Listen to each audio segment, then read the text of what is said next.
broadcast network, AFTERBUZZ TV. Over 20 million weekly downloads in over 150 countries, and your #1 source for after-show entertainment.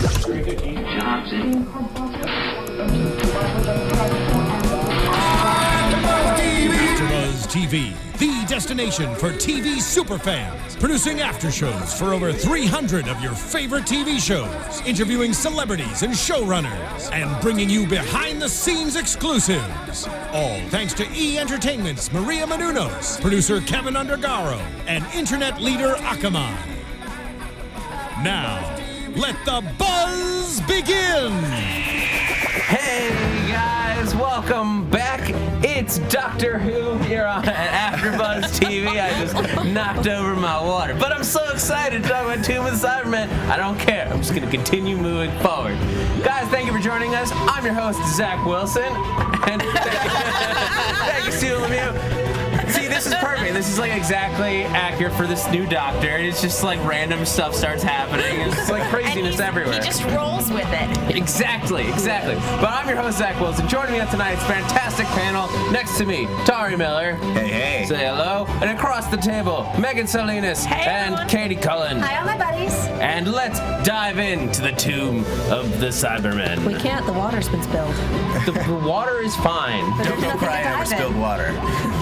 Exactly. Just gonna leave that there. But the big new thing is not the water on the table or the Cybermen in the tombs, because they're old villains at this point.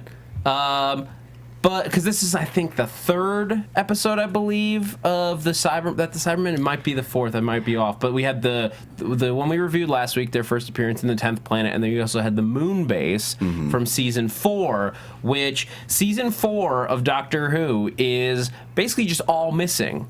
They recreated the moon base as an animated DVD that you can pick up, similar to how they did the last episode of the 10th planet.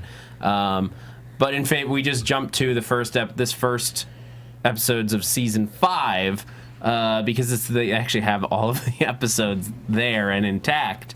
But the big change for us on this panel is Patrick Troughton, Yeah. new Doctor. You can see him. I've got a little mini Patrick Troughton in my pocket. Yeah, carry him around all day. What did you guys think? First reactions to this new Doctor? I love this guy. Yes. He's just so funny. I really liked William Hartnell. I thought he was very endearing. But I don't know if he just brings a new energy to the role. Yeah. Like, it's kind of the Doctor I'm more accustomed to seeing. The one who is really going to go out there and, solve this mystery. He's slightly less grumpy old man. And he has a sense of humor. Oh my Yeah, gosh. Great. definitely. And not just like that private, he's chuckling to himself at his own private joke. Like, an actual sense of humor. Like, we'll actually crack a joke every now and then. He sasses people, and it's wonderful. Yes. Well, this is a different it's a very different take on the Doctor. I think they needed that at the time. Like, you couldn't have somebody who was doing a very similar performance to William Hartnell. The idea of a new person playing this role and it not being, and like being within the continuity was like all brand new. So it had to be a new person. He had to have his own take on it. But from a modern Who perspective, I think this is fascinating to watch because watching Capaldi, whatever it is, Peter. Yeah, Mr. the current Doctor, there's so much shades of Hartnell in him, and just like everything about how the show is built right now. Troughton, you can see so much of Smith's Doctor in there. And it's not an accident. There's a story that I heard, and I don't know if it's like confirmed or if it's just a rumor, that Matt Smith watched this episode and called Moffat in the middle of the night, like so excited about using this type of performance in his performance of the Doctor. And I think there's something to be said about Troughton's performance in this episode. That's all I've seen of him so far. Yeah. But he has a gravitas, but also like a lightness that is so much of what I fell in love with about the Doctor. Yeah. He's really captivating. Like, you always wonder what he's going to do next, and it's going to be both fun and clever, Exactly. The scene that stood out to me that really like brought this Doctor home was the scene with Victoria. When Wonderful. When she's talking about, or when they're talking about her father having died in the previous episode in Victorian London, I guess it would have been. And then she sort of just like runs out, like running from the Daleks, and the Doctor saves her, but she just lost her dad. And that was the story right before this one, so goodness knows how much turnaround time they had. I'd say very little, given that in this first episode, she's still wearing the Victorian dress, and it's like, we're here, let's get you some better traveling clothes, and then we'll go outside. And yeah, the very first shot inside the TARDIS is her being like, okay, like, this is the TARDIS, it's bigger on the inside. Yeah. And we have Jamie, who we're being introduced to, but is, as far as I can tell, very much a fan favorite. Jamie makes me so happy. Jamie's great. Oh my gosh. He tries so hard to be a man, but he's not completely stuck on being a man. It's not like the other, I am the man companions that we've had. He's like, I'm going to be macho, I'm going to do it. Okay, maybe I need a little help. It's kind of my favorite scene, I think, in this entire story arc was when the Doctor goes to grab Victoria's hand to walk into the tomb, realizes he's holding onto Jamie's hand, throws it down, and then goes back for Victoria. I mean, what do you guys say? I mean, she was worried about how much she was showing in her dress. Yeah. That was my favorite Short, scene. it's ankle length. Yeah, but Jamie's skirt is even shorter. And I love that they're like, it's freezing outside. Wear these parkas so we don't die. And here's his little bare calves. It's like, okay, you're Scottish. I will give you a lot for that. Like, I just love that they put him in a kilt. Like, He's very Scottish. How else are you going to know? it's so funny. I mean, it's a sci-fi show, so like that's the kind of fun you want to be having. You could never get away with it for more than an episode today. Having your male lead run, or not lead, but your male like one of the male stars. Do we know if he gets to keep it? I really Dude, that's his default outfit. I think so, He because runs around in that kilt all the dang time. because there so wasn't exciting. there wasn't like the call out of it. It's like, why are you wearing a kilt? It's just that's what he's wearing. That's what he does. And I love that he and the Doctor have a rapport. I love that they're joking with each other. I love that they're talking. I love that they trust each other, that there's not a lot of, I don't like you, get out of my ship. I like that. It's fun. He's a great companion. I think that the dynamic here is very good. It is clearly Victoria's first episode as a companion. Yeah. They're still figuring it out, but like a lot of this story, she was a little bit one note and like the damsel in distress a little bit, but they did a good job, I think, at getting towards something better for her. Yeah, and again, this is her first expedition with them. And so you have to give her first companion leeway. Your first trip companion leeway. Yes. As far as I'm concerned, everyone gets to be a little damsel-y on their first expedition. Yeah, I mean, we have at least the Doctor is treating her with more respect. Yes. The people of the expedition, and we'll get into that in a minute, Katie. Don't worry, you'll get plenty of time. They very much are talking about like, oh, the women stay here, the women stay behind, even though they're treating Troughton as this like very intelligent woman, like she's like super intelligent, This like, manipulator. And yeah, but she's still a woman, so she stays behind. The 60s! Yeah, but and we will talk about all of That's that. pretty All much of that all I stuff. have to say about it is just the 60s, because we don't need to rehash. Oh, there's more. We can't not talk about it in this episode. But anyway, That's true. the elephant in the room that we'll get we're not to there yet. We're not there yet. I wanted to keep talking about Victoria. Don't worry, elephant. We'll get to you. Anyway, what was I talking about? Oh, Victoria. But the Doctor is like, I'm telling you to stay here, and I'm making it sound like it's for their reasons. Yeah. But I need you to stay here and keep an eye on her. Yeah, exactly.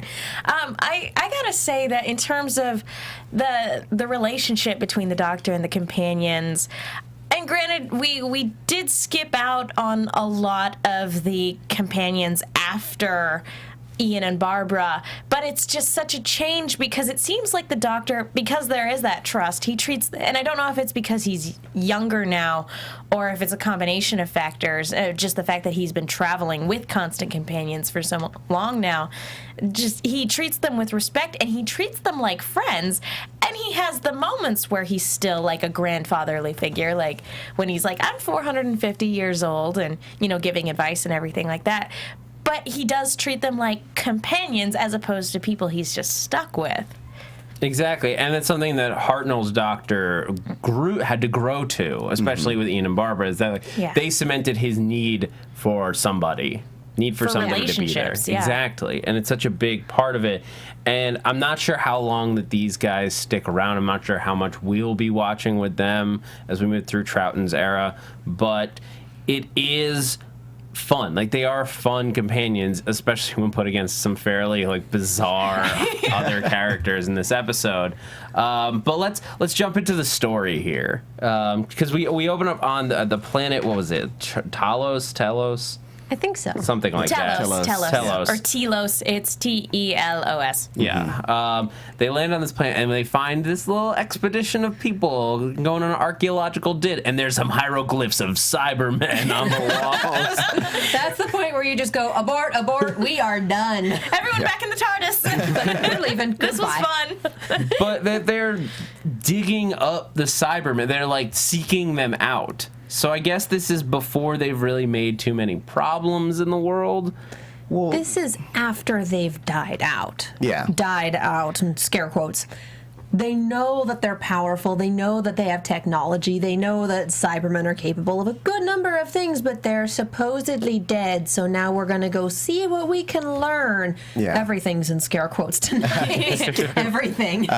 It's like an archaeologist idealization of the past. It's kind of like, oh, we know that they were capable of bad things, but we got to know more about them. It's like in Jurassic Park, how it's like, we know that dinosaurs are dangerous, but we're going to bring them to the modern world, because that's a good idea. Because Life people will find are a way. they're smart enough to know how to affect things and too stupid to leave well enough alone. Yeah. And that's humanity.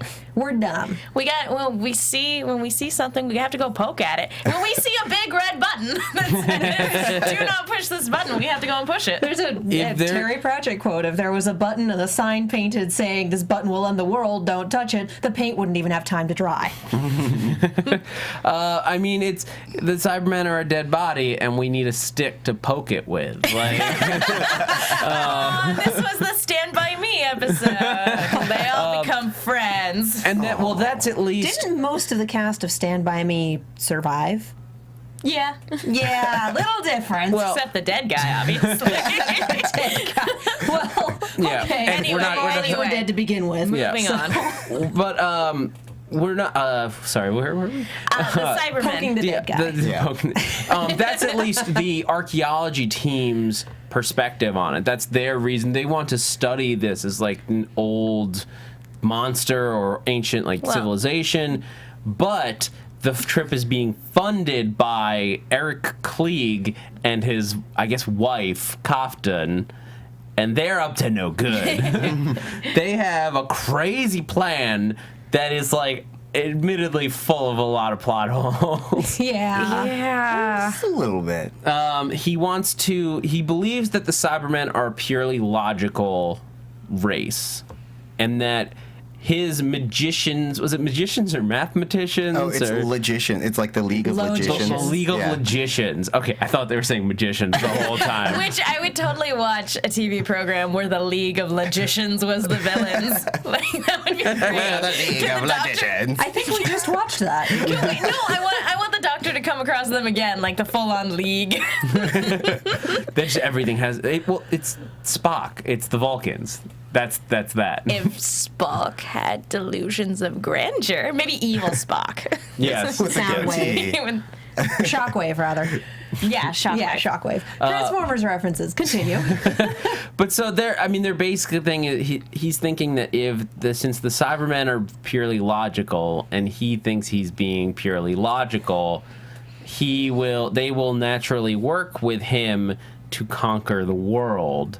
The Human race. beings are never purely logical. I was gonna say, the race of unfeeling metal men will totally be so grateful that they will just follow you to the end of the earth. I think he's hoping that at first, at least, that it's not about being grateful.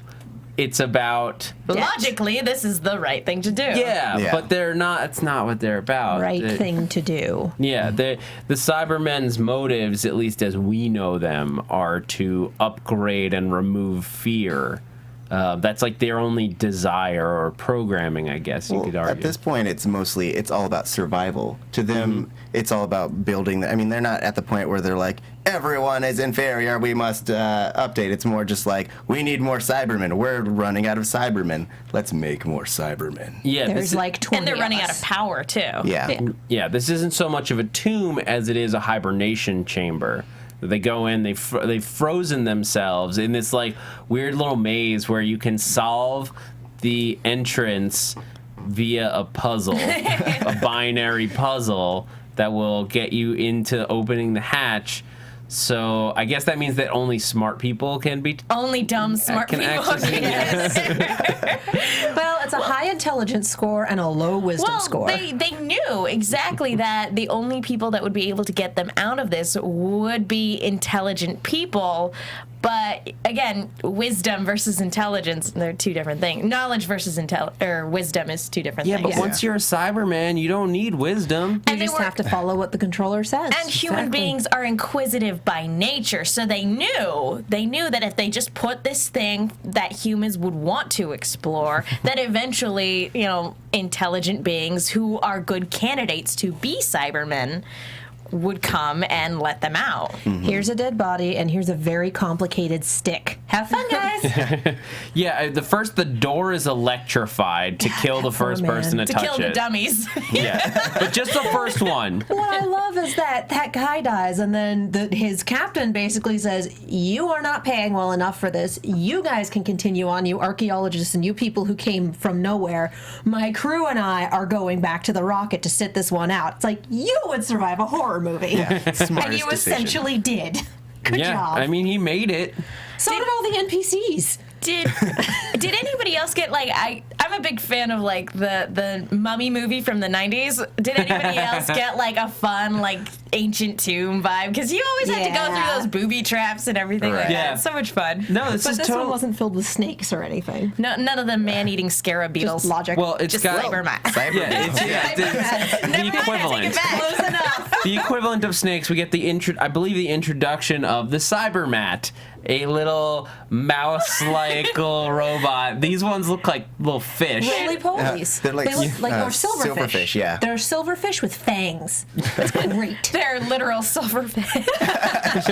They're like the size of potatoes, and they have fangs. And they want to eat your brain. What They're was so it? cute. Zombie potato silverfish.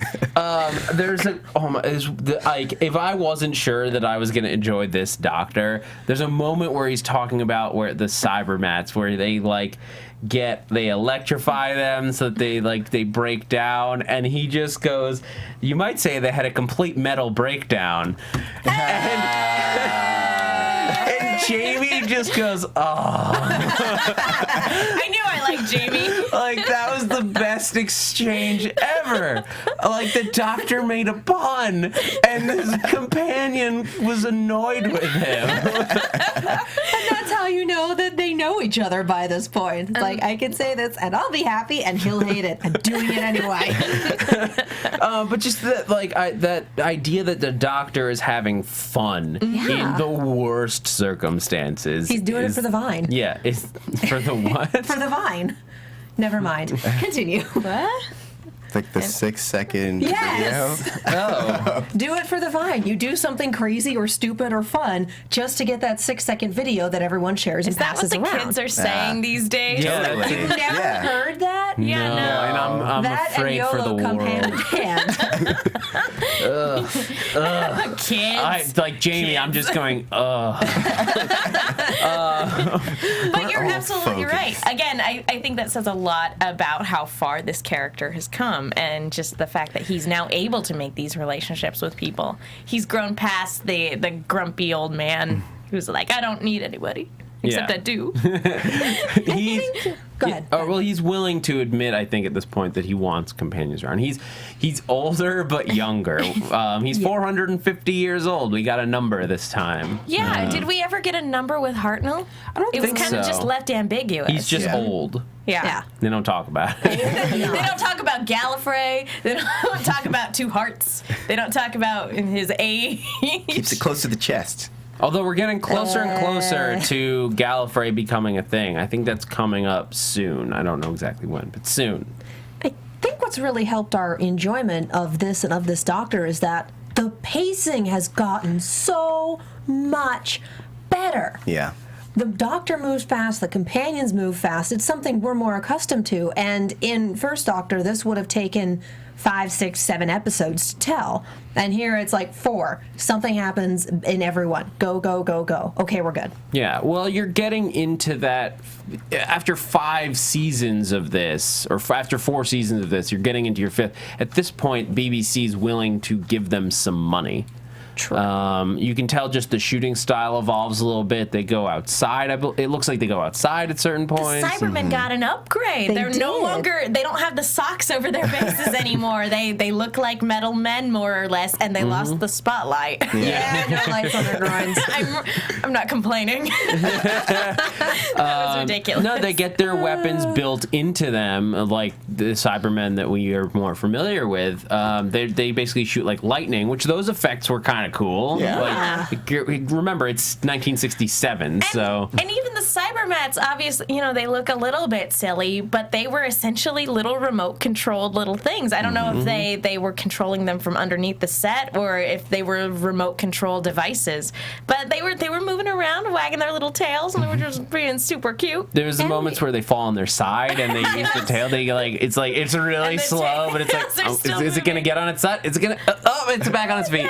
And we had wire work in this episode. We had people picking up Cybermen and throwing them. That was pretty funny. You could totally tell that this guy's on wires, but they had the funding for that setup. Right. For Yeah. the wires, for the scaffolding, for the harness, for the everything. For stunt work, for like fight sequences, for like gas and explosions explosions in quotation marks. Actually, when they shot that weapon and it caused an explosion on the other side of the room, I audibly was like, whoa, like, because I hadn't seen that from this show before, because our experience with Doctor Who weapons prior to this was somebody, they put their hand on someone's head, or like the film would turn a different color because they couldn't actually afford any explosions. Which were great effects, mind you. Yeah, they were great. When you have to do things practically, that's a great way to do it. And so, like, now they can add the little lightning shooting from the Cyberman's arm, which is a nice touch. But then they can have, like, the Cyberman dies and, like, he foams over. Yeah.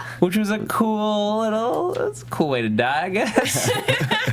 I definitely did not see that coming when all of a sudden, like, it starts spouting. I was like, oh, but he's bubbles now. That's kind of gross. Are you okay? I don't think you're okay. Are His your insides intestines bubble? I give up. His insides were liquefying. Yeah. That can't be good. I mean, well, let's talk about the cyber, like, gun, I guess you could call it at this point. Because they stumble upon this room with, like, a hypnotized screen that they don't really go into very much. Not really. I guess it would be maybe a way, maybe it's a step in the conversion, in the upgrade. If That you would will. make sense. It was a targeting system, I thought they said. Well, there was that. There was That's two. true. There was 2 things in that room.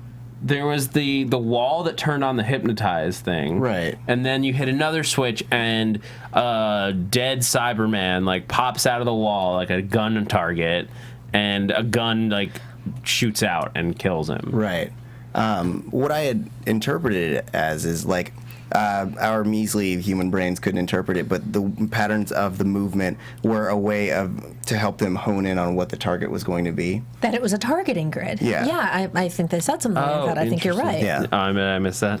So Your puny human brain couldn't process it. I need an upgrade. We watched it with subtitles. Great. So that really helped. Yeah. Well, you know how you guys can help us upgrade. Oh, smooth. You can go on to iTunes, and we talk about it every week, but it really does make a difference. It helps not just this show, but all of the shows here at AfterBuzz TV. It helps people. It helps the network get sponsors. It helps shows get guests. It helps people find just other fans. It helps them find this podcast. Your ratings, your reviews make a world of difference, and by giving us a review, you get a shout out on the main Doctor Who show once a week. Which there's 2 more episodes left, you guys. 2 more, a 2-part finale of season series 8 of Doctor Who, not the classic one. It's confusing, I know sometimes, but the Capaldi Doctor Who, 2 more episodes. Go on there, you'll get a nice shout out and really just help everyone out. So please go on there, hit us with a review, and there's always discussions going on YouTube too. So tune in.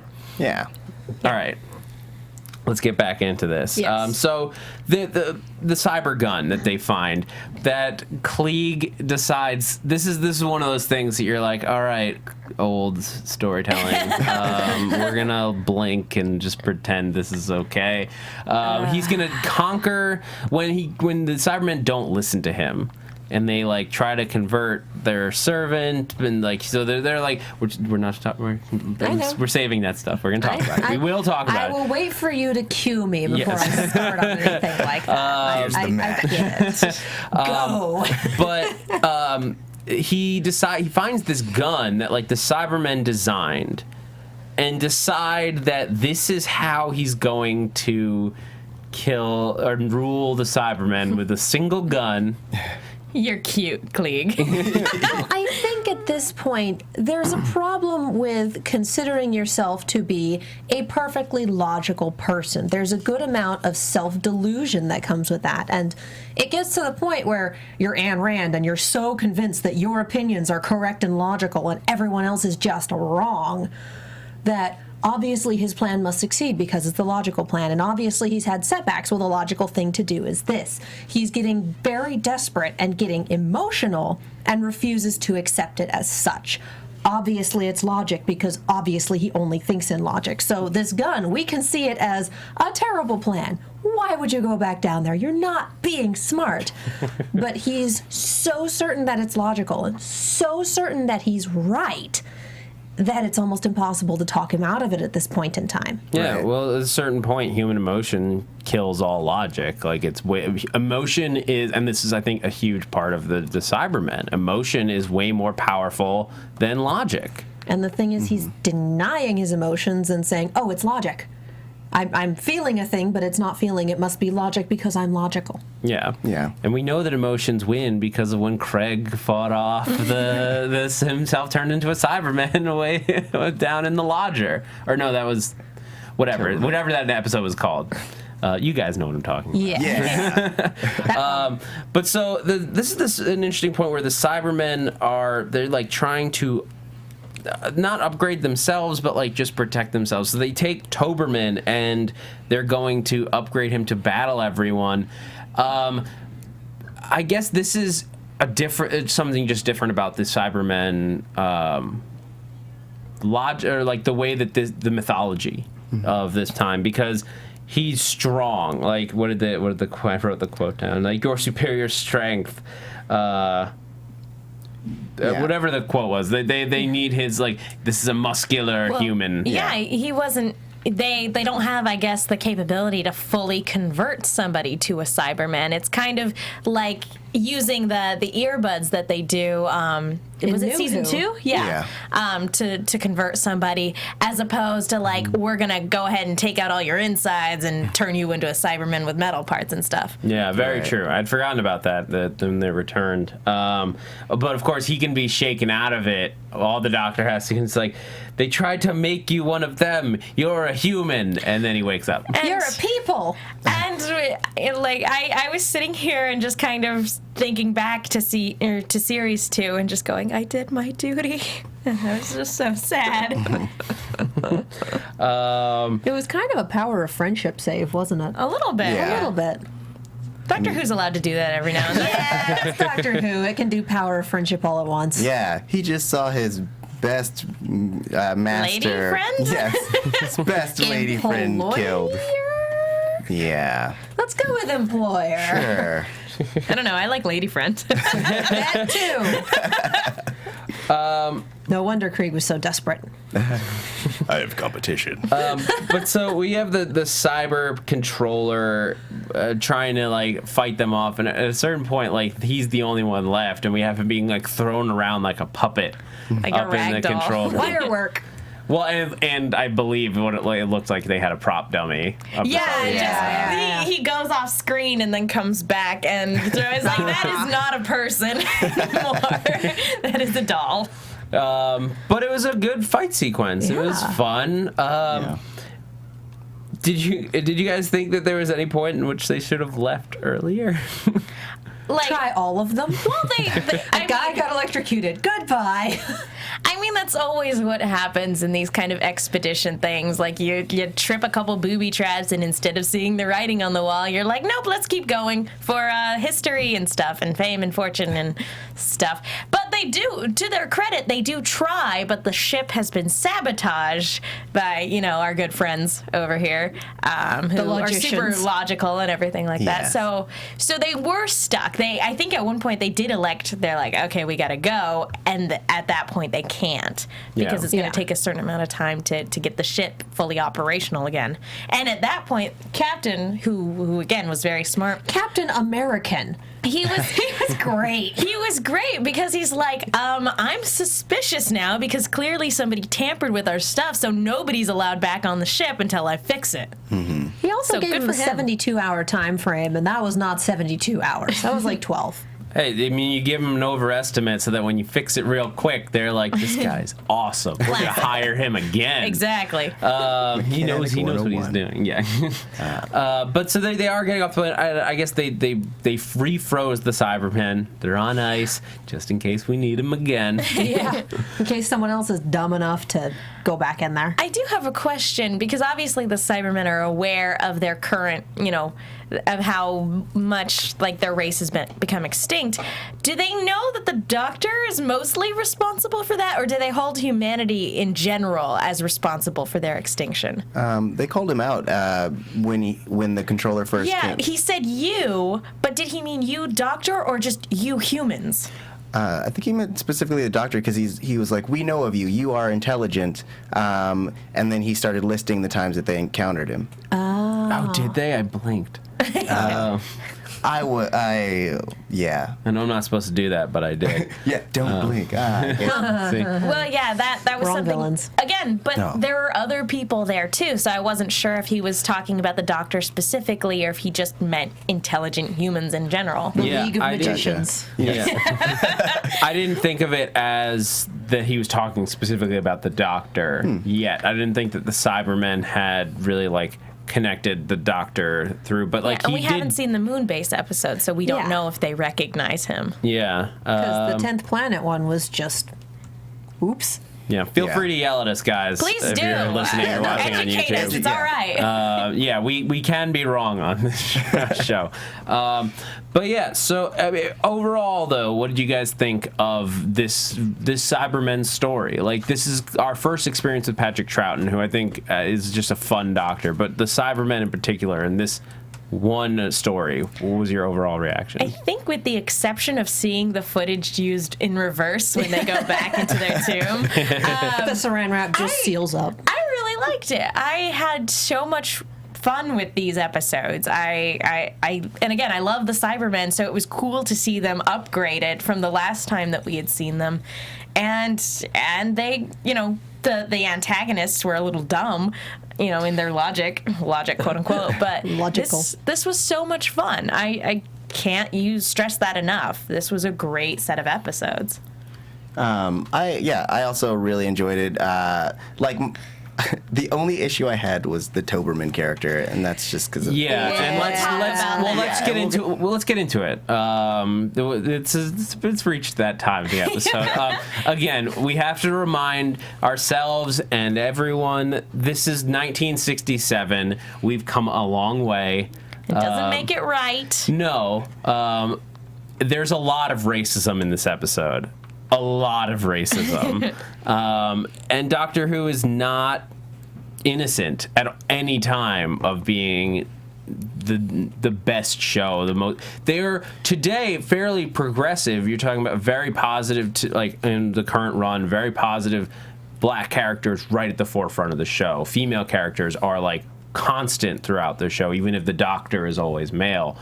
But Toberman is a servant who has about 3 words in his vocabulary. Right. Yeah, and that was the issue. Because, like, for me, I think maybe if I hadn't just seen an episode where there was, like, a black man on a spaceship doing, like, important things, and then it's like, oh, season and a half later, we're back to this. Well, and both episodes take place in the future. One took place in '86, which was from, obviously the future in the '60s. And then I don't even know what year we're in at this point in time, but it's like one step forward, like lots and lots and lots of steps back. Yeah, we're far, far in the future because they're on another planet, and the Cybermen have been extinct or been dead for 500 years. So we're potentially thousands of years in the future. So, on one hand, we have representation in that our villains are supposedly Indian, judging from the accents, and that we do have a black character.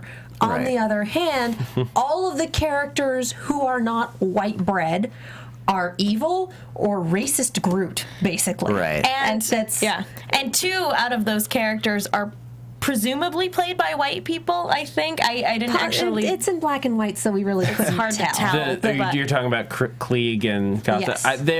They're that sort of...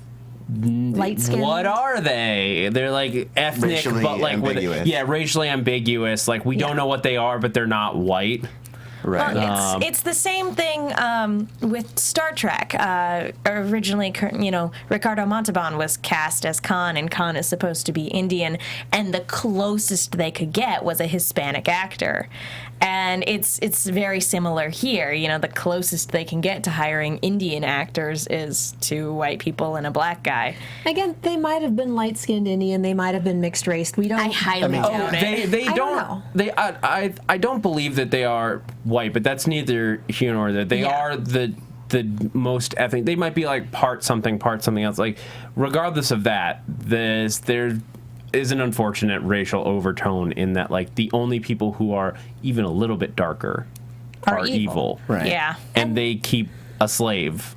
The crazy part was that they call out, like, do you want, like, the doctor's like, do you want to be a slave? Yeah. And then I couldn't, for me, I thought, like, is he being sarcastic? Well, and we can understand that it was the times. These were not extremely progressive in media, and we still have those issues in media today, let's face it. But we can understand that there was a lot more overt racism in the 60s, and we can take a step back and go, I really enjoyed these episodes of Doctor Who. They are extremely problematic, and I recognize that X, Y, Z, and Theta are the problems, but I can still like it and recognize that there's issues. Yeah. And that's kind of what needs to happen. Because when you deny that there's a problem, that's a problem. Exactly, and that's why I wanted to take a little bit of time and talk about it. Not a whole lot. We don't need to harp on it, but just to, like, remind ourselves that, like, we've moved forward. We have come a long way from this, but this is a fun science fiction story. Oh, I don't mean to cut you. Oh. Thank you, Steven. Harping on it. The only frustrating thing is that the writing a lot of times with Doctor Who, even at the time, seems to be more progressive than that within its themes. So it's so weird to see this disconnect between what is there in the undertones and what actually comes across in the finished product. And granted, that's anything that is created by media these days, but it's really frustrating when you see elements there that it's like, hey, this is the message that we're trying to get across, but then there's still this overt racism that is blatantly in our product. But we do it with brown and black villains and slavery. Yeah. But I'm sorry, I cut you off. It's okay. But if there's not any other thoughts on this, I think we've covered the 60s and their mentality enough on this show. But overall, so final thoughts. Just this was a fun episode. It's a historic episode. It was a lost episode for a long time. Refound in 1992. which to us is like, oh, so they've had it for a long time. But, That's a long time to be lost. I mean, it was lost for, 25 years before they found it again. But yeah, fun episode. And but I think that's going to do it for this edition of Doctor Who Classics. Much like the Doctor, I never like to make predictions on this show, because we kind of know the future. But thank you guys so much for joining us. I unfortunately have to let you know that we are going to be off. Classic Doctor Who is going to be off for the month of November. Scheduling just it's more on me than anybody else, but I've work schedules and everything's picking up. This has been going to be a crazy month, and everybody needs a little bit of breathing room. But just think of it as more time to watch and rewatch and rewatch and rewatch the Doctor Who finale and the after show, which will absolutely be coming to you on Monday evenings with Mr. Matt Lieberman. So tune in for that. Tauri Miller, where can people find you? You can find me on Twitter at TauriJ. That's TauriJay. You can also find me here on the Arrow panel and the 100 panel. Megan Salinas. I'm Megan. You can follow me on Twitter at TheMenguin. That's TheMenguin. I'm also on a bunch of shows here at AfterBuzz. I'm Katie Cullen. You can find me on Twitter and Tumblr at Kiaxet. That's Kiaxet. I'm also on the Z Nation panel, Arrow and Ruby, which is having its season finale tomorrow night. All right, guys. I'm Zach Wilson, and before I forget, we will be back first week of December with The Web of Fear here on Doctor Who Classics. That's not the planet of giant spiders, is it? Yep. We will be back with that. But yeah, I'm Zach Wilson. You can keep up with me on my other shows while we're here. Grim Resurrection, Z Nation, Agents of S.H.I.E.L.D., lots of stuff. Thank you for tuning in, guys. I'm Zach Wilson, and thanks for geeking out with us. Hey guys, Maria Menounos here. Hope you tune into my show, Untold with Maria Menounos, this Thursday night at 8 on E! From executive producers Maria Menounos, Kevin Undergaro, Phil Svitek, and the entire AfterBuzz TV staff, we would like to thank you for listening to the AfterBuzz TV network. To watch or listen to other after shows and post comments or questions, be sure to visit AfterBuzzTV.com. I'm Sir Richard Wentworth, and this has been a presentation of AfterBuzz TV. Buzz you later. The views expressed herein are those of the hosts only and do not necessarily reflect the views of AfterBuzz TV or its owners or principals.